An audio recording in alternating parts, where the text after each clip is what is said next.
Tears of Blood. For this story, first we need to get to know a lady called Mama Micay. This great lady was a local leader for her indigenous group, the Wailiacanes, and was respected by everyone. The Wailiacanes lived near to Cusco, so she wasn't actually Inca, but would go to live with them and would learn to dress like this woman. This picture is based on an authentic painting. Mama Micay was engaged to get married to a guy named Tokai Capac. He was the leader of another group called the Yawar Wacac, who lived to the northwest of Cusco. But suddenly, her parents changed their mind. They chose a man called Inca Roca instead. Yup, she wasn't going to marry Tokai Capac anymore. Now she would marry Inca Roca, the ruler of Cusco. Are you with me? There are a lot of characters and groups all mixed up together. So here's a recap. Mama Micay, one of the Wailiacanes, is supposed to marry Tokai Capac, one of the Yawar Wacac, but instead she marries Inca Roca, an Inca. The name kind of gave it away, right? How do you think Tokai Capac felt about this? Happy? Sad? Angry? Well, let me tell you, he was furious. But he didn't do anything right away. Rather, he waited and waited and plotted his revenge.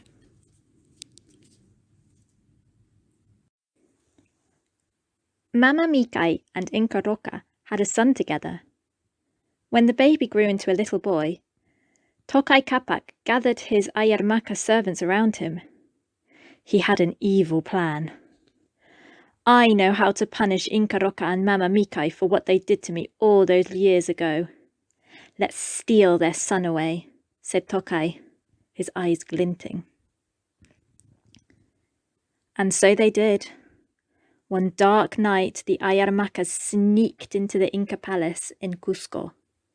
Quiet as mice, they captured that son from his bed and hurried away with him to their land. What will we do with him now? Asked Tokai's servants. Kill him, of course, replied Tokai. They grabbed hold of the squealing boy and dragged him before their leader. Trembling and shaking with fear, the boy had heard that they wanted to murder him. So, of course, he began to cry. Except those tears weren't just any ordinary tears. Oh no, bright red, thick droplets fell from his eyes and splashed on the floor. They were tears of blood. Now it was the Yawar Wacac's turn to tremble with fear. They started to shout, "Tears of blood? It's not possible. This child, he isn't normal." Only Tokai Capac remained calm on the outside. On the inside, he was just as scared as they were, but he knew how to look calm. "This is clearly a sign from the heavens," he declared. "The gods and goddesses want him to live. We must not lay a finger on him. And he must be given a new name because the spirits have given him this power that has never been seen before. He will be called Yawar Wacac." Everyone breathed a sigh of relief.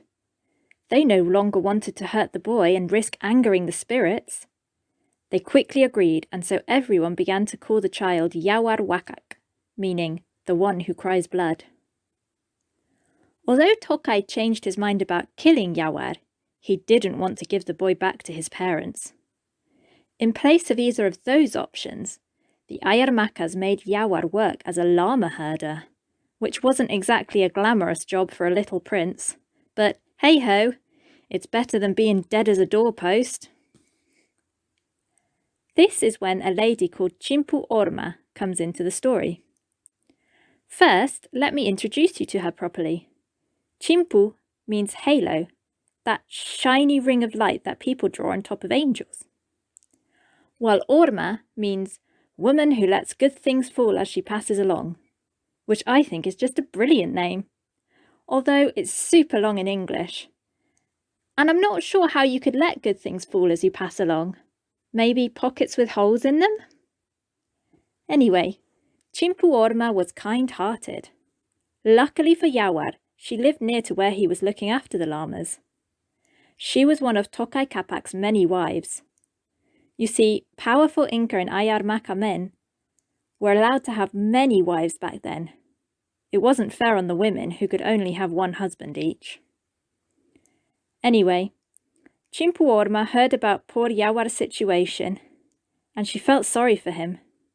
She wondered and wondered about how she could help, until one day she had a light bulb moment, ping, and came up with a plan. 1. She would go and talk to her father and brothers about the problem. 2. She would convince them to feel sorry for Yawar too. 3. They would go and rescue Yawar. And that's just what happened. Forget princes saving princesses. This story has a kind lady rescuing a prince. The fact that she organised the rescue mission shows that she was incredibly brave. Yawar was her husband's enemy, her husband's prisoner, but she wasn't afraid.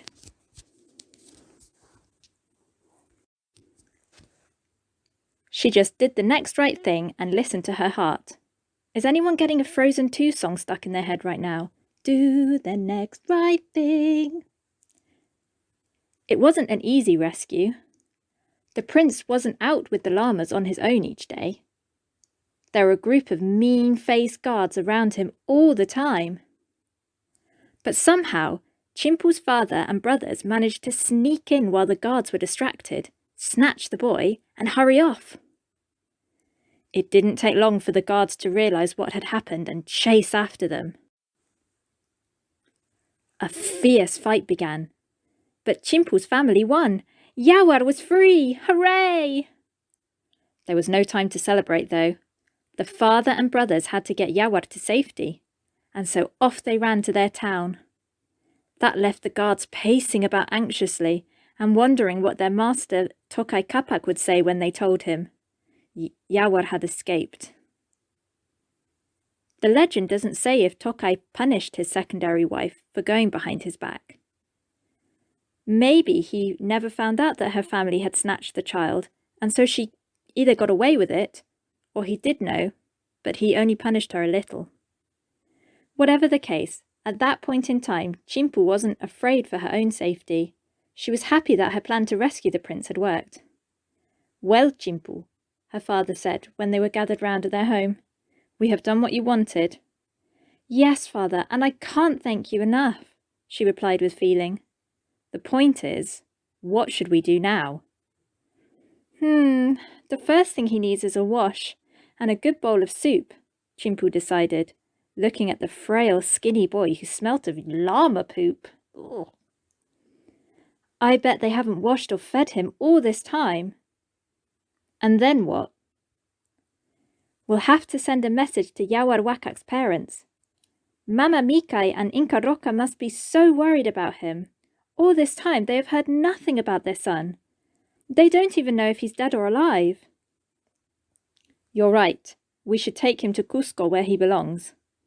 I'll tell my fastest messenger to run to Cusco with the news right away. Thank you, father. They'll be overjoyed to hear the news.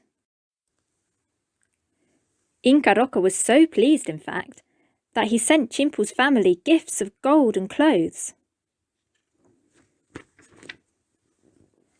But the family sent the presents back to Cusco, insisting they didn't want anything in return. All they wanted was for Yawar to go back to his parents and be happy again. Soon enough, Yawar Wacac was able to go home to Cusco.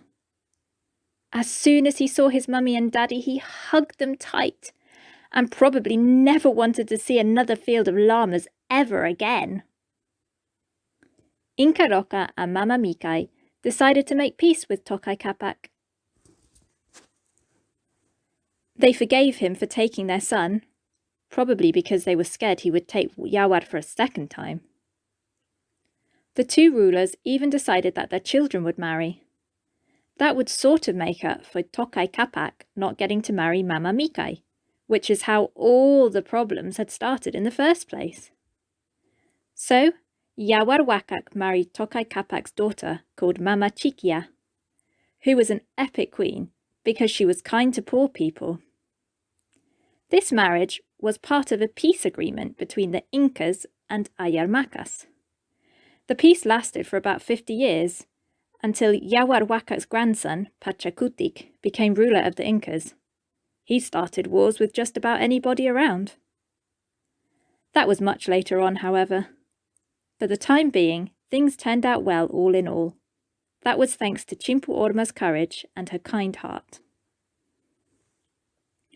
Quichi's fun fact. When Chimpu's family sent a message to Mama Micay and Inca Roca, they didn't write it down. The people in Cusco didn't have writing before the Spanish came, so each message was spoken to the messenger, who had to memorize it. If you have a good memory, you could have been a messenger back then in South America. Instead of an alphabet, the Incas had quipu, which were used to record information. Quipu were cords made of llama wool that were knotted in very exact ways to represent different things. After a quipu was made, the information it contained was told to other people by a quipu maker.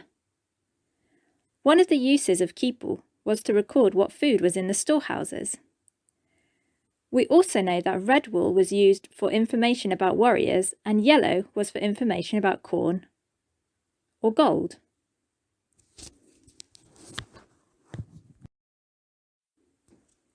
Here's one I made earlier.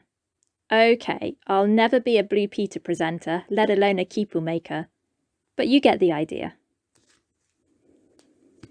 I hope you've enjoyed listening to this story. If you enjoyed it, Inca-tastic Tales is available to purchase as an ebook or paperback. You can look at the links below on this video. Bye!